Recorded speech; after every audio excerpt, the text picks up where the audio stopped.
Imagine an alternate universe where a pamphlet called Good Shoe, Bad Shoe is the preeminent document on footwear design. With just 5 universal principles that are easy to understand, its proponents campaign for strict adherence in all cases.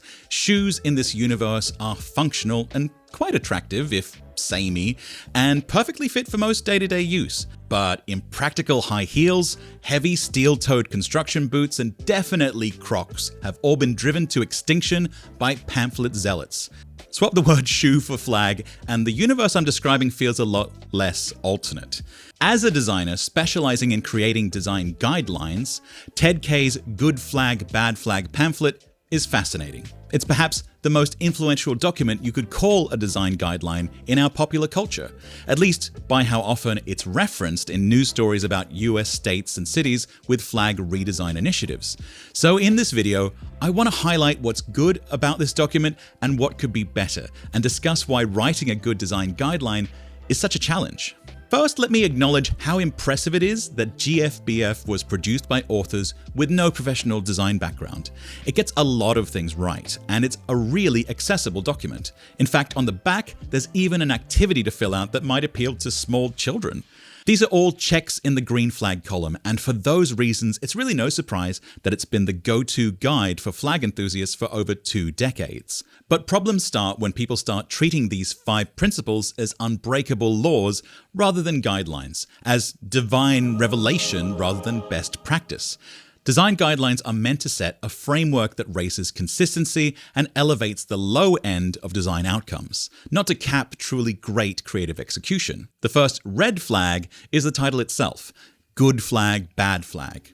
It primes people to adopt a binary point of view, seeing flags as either entirely good or entirely bad. It's not just the title. Each principle features 3 real-life examples of good flags and 3 bad flags. In design, there's a spectrum. While there's of course going to be terrible designs and uniquely outstanding ones, most fall somewhere in the middle. Design guidelines generally focus on positive examples rather than negatives, and it's rather unkind to single out specific real-life examples when showing what not to do.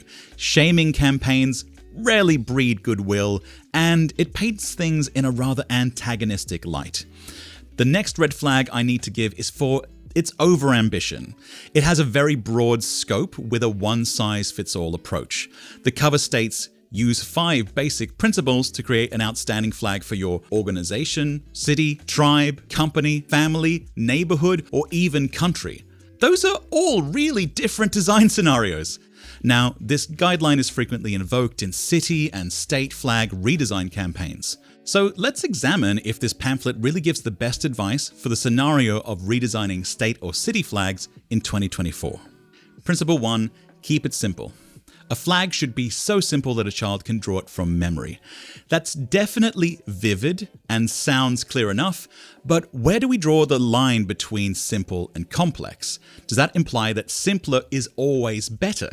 A history YouTuber named Premodernist recently made a video on this topic, and he asked, if somebody can explain to me why there's some intrinsic superiority of a simple design, where something like removing the carpet from the Turkmenistan flag makes it an objectively better design, please explain to me. Ironically, it's not that simple. Dieter Rams, a revered industrial designer, famously said that good design is as little design as possible, which is not the same as saying good design is simple. It's almost like a Zen koan.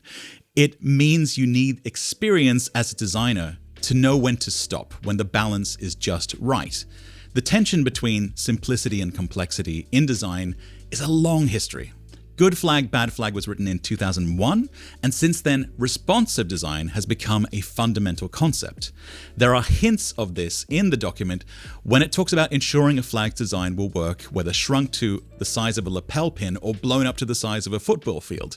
We all benefit from responsive web design every day. How YouTube looks on your laptop differs from your phone, but you still recognize it as YouTube because the elements adjust to fit the format. This idea too extends to branding design, demonstrated cleverly by Joe Harrison, who showed how iconic logos can be recognized both in their most detailed and most simplified form. Consider some of the most charismatic flag designs like those of the US, Brazil, or Portugal. They all have elements that could be described as complex, like the number of stars on the US flag or this shield on Portugal's flag.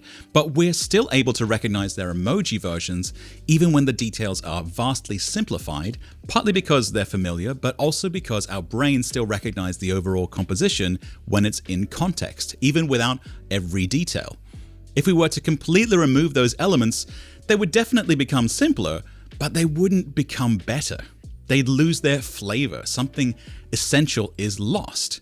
This actually happened in Portugal when the official government logo was redesigned to basic geometric shapes, which was quite poorly received and quickly reversed. So while this first principle seems obvious, it's perhaps the least well understood and can be damaging when used uncritically. Principle 2. Use meaningful symbolism. In theory, this principle is sound, but it may not be the most helpful in the context of a redesign. It's more important to connect the new design to the previous flag, and a design guideline should provide specific advice on how to achieve that connection. Of course, some redesigns deliberately break from past symbols due to problematic associations. In those cases, it's still crucial to draw from other symbols and visual motifs that have historical significance to that place. Principle 3. Use 2 to 3 basic colors. This is fine as a rule of thumb. The technical argument about the increased production cost is no longer relevant, but in terms of color harmony, contrast, and distinctiveness, it's still solid advice. Principle 4. No lettering or seals. Many design guidelines include a do not section, and I wholeheartedly agree with avoiding lettering on flags. As someone who loves typography, I believe it has no place on a flag, at least in Western contexts. We don't have a tradition of lettering in flag design, partly due to traditional construction methods, but also typographic execution is almost always universally poor on these flag designs. Helvetica has never looked so sad. But when it comes to the issue of seals, it's a bit more nuanced. There is some established tradition and history there. Especially in the US, seals on flags have been common since the Civil War. Now, many of these seals predate their usage on those flags and weren't designed for this medium, which brings us to the importance of good adaptation. Some of Hollywood's most lucrative blockbusters are comic book adaptations. But simply slapping those comic panels on screen while actors read the speech balloons would be technically an adaptation to film, but not one anyone would pay to see. That approach ignores the strengths and weaknesses of the new medium. Likewise, slapping a seal onto a piece of cloth does not make for an effective flag design. A good design guideline should offer tactics for dealing with frequently encountered issues, rather than simply an outright ban to avoid having to come up with a solution. So with a seal, you can streamline, extract, or remix. Streamlining means keeping the seal intact, but simplifying its form. Good examples of this include city logos that were originally based on heraldry, like Islington, Leganés, or Oslo. Extracting means using only part of the original imagery. This is how Sydney and Lisbon developed their city logos. And finally, remixing involves selecting symbols from the original complex design and combining them in a more suitable form. These techniques adapt complex symbols like coats of arms into more visually concise and scalable logos, and the same idea could be transferred to flag design. If I were rewriting this guideline for real, in this section I would create specific examples to show how all 3 techniques could be applied to the same original source material. But I'm not going to, because this was meant to be a quick video and you can see the runtime for yourself. Principle 5. Be distinctive or be related. This is a nuanced and compelling idea, but it's less relevant in a redesign scenario because ideally, you don't want to be starting from scratch. This makes more sense and is more relevant to a project where you have a blank canvas. The pamphlet closes with other considerations, offering valuable points about the physical nature of fabric flags, but today, flag designs are reproduced in many forms, including digitally, a point that's barely mentioned. I would highlight these touchpoints as well, tying back to responsive design. It also warns against design by committee, a caution worth heeding. I especially appreciate the suggestion to empower individuals to design flags and use a committee to select among them. Whether anyone has the courage to stick to that is another matter entirely. Lastly, we reach the most misunderstood section, where Ted highlights great designs that break the rules. This can be confusing because design guidelines rarely spotlight positive exceptions. People might question, if these are exceptions, are the rules even valid? Isn't this proof that it's just arbitrary? But that misunderstands the purpose of a design guideline. In any design scenario, outcomes range from your S tier down to the F tier. A good design guideline aims to elevate designs from the lower tiers, D or F, to a B or C tier. S tier designs almost never follow all the rules exactly because they come from exceptionally skilled designers who know when and how to break the rules effectively. Distinctiveness can't be mandated. You can't provide a formula for originality. So truly memorable designs rarely follow the rules 100%. In brand design guidelines, consistency trumps originality. Everything under a brand should feel cohesive. A memorable design that doesn't connect to the brand fails. You could have a masterpiece of creativity, but if it's a Super Bowl commercial for the iPhone and people can't recall if it was for Apple or Samsung, heads would roll. In contrast, this pamphlet aims to address a shared design challenge for diverse communities. Here, the priority is to be distinctive. While the best practices are shared, the outcomes should stand apart. I understand why they've noted that sometimes it's good to break the rules, but that's typically unspoken. Guidelines should focus on raising the overall quality, knowing that truly great results come from that extra spark of originality.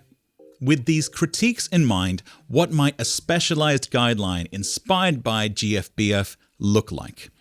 First, the title should avoid a binary mindset and be clear about the scenario we're addressing. For example, Better Flags, a guide to redesigning American state and city flags. Rather than focusing solely on simplicity, our first principle is now employ responsive design. Here we talk about designing for versatility. Ensure your flag works across digital and physical mediums from very large to very small. Use as little design as necessary. Consider readability. If you include complex elements, can they be simplified for clarity at different sizes? Make thoughtful use of color. For large areas of color, limit your palette to 2 or 3 key colors that hold symbolic or historic significance. Principle 2. Pay tribute to local history. Aim for continuity with the previous flag. If its symbolism is problematic, draw from other important symbols with strong emotional and historic connections to the community. Principle 3. Adapt rather than discard seals. When dealing with seals or intricate designs, aim for adaptation over recreation. Think of it like adapting a book into a movie. Use techniques like streamlining, extracting, or remixing to respect the medium's strengths and weaknesses. Section 4. Pitfalls to avoid. 1. Avoid lettering. Text doesn't suit the flag medium. 2. Avoid overly literal representation. Don't try to depict every aspect or feature of a place literally. Embrace abstraction to create more memorable designs. 3. Avoid following trends. Strive for a design that lasts beyond trend cycles. A good flag should endure for decades, if not centuries. Aim to become a classic. 4. Avoid design by committee. Steer clear of Frankenstein designs that result from unskillfully combining multiple concepts. This video obviously cannot have all the answers. Take it more as a thought exercise than a finished proposal. But I would love to see a range of more specific guidelines, especially for the most common subtypes of flag design projects, so that the advice in those can be more targeted and helpful. It's undeniable that good flag, bad flag has moved the conversation forward over the last 2 decades, taking flag design from an obscure obsession for a few to a mainstream topic. The 5 basic principles are solid rules of thumb that anyone can understand. And because of that general awareness, we can now take the next step on this journey. Adaptation instead of recreation. Responsive design instead of reductive simplicity. Adding nuance and thinking critically about what successful design can look like. So there can be a place in this world for work boots, high heels, and yes, even Crocs.